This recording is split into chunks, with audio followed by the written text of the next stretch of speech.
தேவனிடத்தில் அன்பு கூறுகிறவர்களுக்கு சகலமும் நன்மைக்கு ஏதுவாய் நடக்கிறது.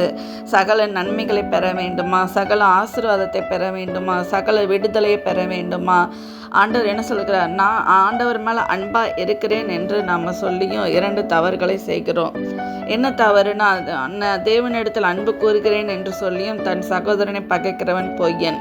2வதாக, காண்கிற மனிதரிடத்தில் அன்பு செலுத்தாத நீ காணாத தேவனிடத்தில் எப்படி அன்பு செலுத்துவாய் என்று ஆண்டவர் உங்களை பார்த்து கேட்கிறார். சகோதர சகோதரிகளே, இந்த 2 காரியங்களுக்கு கீழ்ப்படியாமல் இருந்து கொண்டு எனக்கு எந்த நன்மையும் இல்லையே, எனக்கு எந்த ஆசீர்வாதமும் இல்லையே என்று புலம்பிக் கொண்டு காணப்படுகிறீர்களா?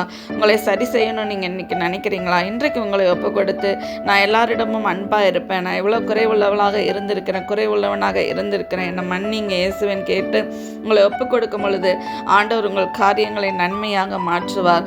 சகல நன்மையை பெறுவீர்கள், சகல ஆசீர்வாதத்தை பெறுவீர்கள், சகல விடுதலை பெறுவீர்கள். நீங்கள் மனம் திரும்பும் பட்சத்தில் எல்லா ஆசீர்வாதத்தையும் ஆண்டவர் உங்களுக்கு கொடுத்து நடத்துவார்.